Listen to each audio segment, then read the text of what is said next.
Okay, welcome to homework 9.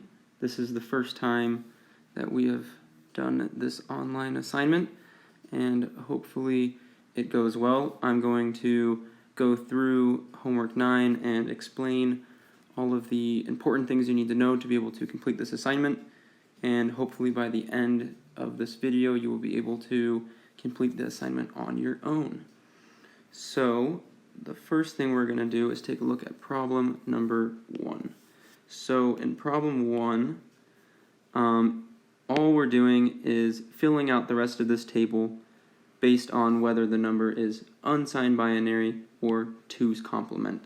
So before we do that, let's talk about a little bit about what 2's complement is. So for those of you that don't know, if we have the binary number, we'll make it 4 bits long. Let's say we have 1, 0, 1, 0. This would be the 0th, first, second, and third bits. And the way you read this in binary is this is equal to 2 to the 0, 2 to the first, 2 squared, and 2 cubed, or 8, 4, 2, and 1. So this number would be equal to 8 plus 2. So this one is equal to 10. So let me just erase some of this really quick. In 2's complement, the only difference is the first number represents a negative version of what it represents in binary. So in this case, we would have 1, 2, 4, and 8. But because it's 2's complement, this would equal negative 8. And so the final number would be negative 8 plus 2 is equal to negative 6. Anyways, so in order to do this assignment, we're just figuring out the maximum and the minimum range for certain number of bits. So if we look at 4 bits in binary, the smallest number in binary would be 0, 0, 0, 0, which represents 0, or 1, 1, 1, 1, which would be the 15. In 2's complement, the smallest number would be 1, 0, 0, 0, and like we just discussed, this first one would represent negative 8, and that's where that negative 8 comes from.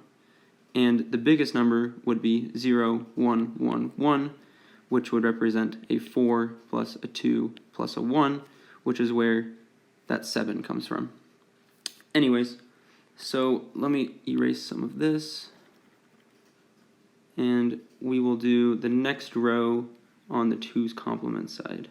So for 5 bits, for 2's complement, we are going to get the smallest number would be 1, 0, 0, 0, 0, and this would represent 1, 2, 4, 8, 16, and because it's 2's complement, the first digit represents a negative version of itself, so the smallest number for 5 bits would be negative 16, while the largest number would be 0, 1, 1, 1, 1, which would be equal to 8 plus 4 plus 2 plus 1, which equals 15. So the answer for 5 bits on 2's complement is negative 16 to 15. Hopefully that makes sense for you guys.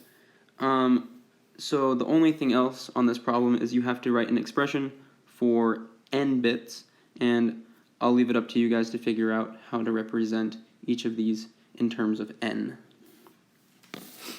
Okay, let's move on to question number 2. So question 2 is, the instructions are kind of hard to understand, but let's read through them really quick and talk about what they mean. So in here, we have, the question says, what arithmetic operations do the following C code arithmetic expressions represent? And we know that A and B are, or A, B, and C, I apologize, are 2's complement numbers. And here are just some extra information about the plus is the addition, and the squiggly is the bitwise inversion. And they give us a rule that says A plus not A equals negative 1. So let's write that down. A plus not A is equal to negative 1. And because A, B, and C are all the same things, they're all 2's complement numbers. This theorem applies for B, and the same thing applies for C. Because they're all the same thing, and they're all just variables, so the same principles will apply to them. So what we're doing on this problem is we're trying to figure out which arithmetic operations these 5 different things do. And so what they're asking for is, does it do addition, subtraction, increment, or decrement? And there's also another option called double negate. I'll write that down for you. Or you can also say that this one does nothing, because as you know, negating something does nothing. So one of these 5 problems, the final answer will be negative, negative, and then the variable, and that is the same thing as double negation, or it does nothing. Oops, can't fit that all the way on the screen. That's okay. So, if we look at the first one, the way that you want to do these or go about solving them is you just have to remove all of the not signs. So if we look at this will be our first problem. We'll solve this one together. We just have this not b plus 1. So what I'm going to do is I'm going to look up here at the b equation, and I'm going to say, okay, how can I reorganize this to solve for not b plus 1? Well, let's write down the equation again. B plus not b is equal to negative 1. So I can rewrite that as not b plus 1 is equal to negative b. So all you have to do is substitute the negative b in for not b plus 1, and the final expression is it is a minus b. And so because you get to a minus b, the answer for this one is subtraction.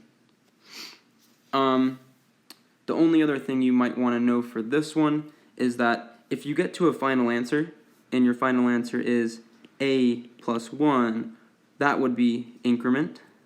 If you get a minus 1, that would be decrement. If you get not a, that is the double negate from before.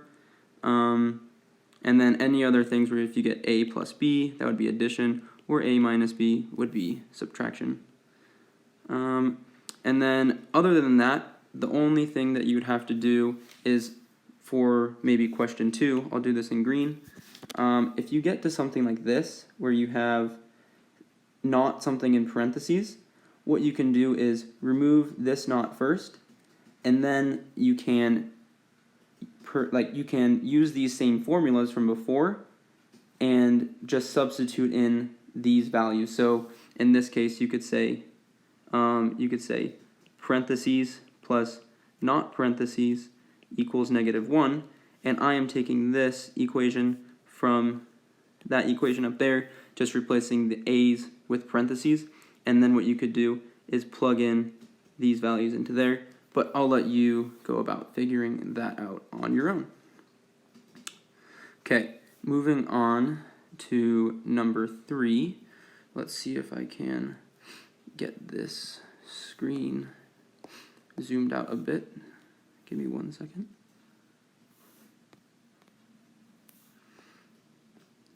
Okay. Come on. Why won't you work for me?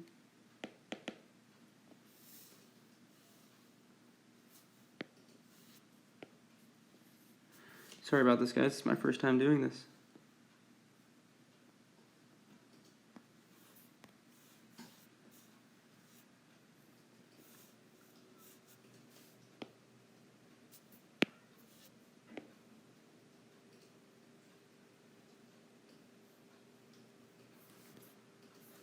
Well, it looks like that will be the end of this video, and once I get it fixed, I will do problems 3 and 4 in the next video.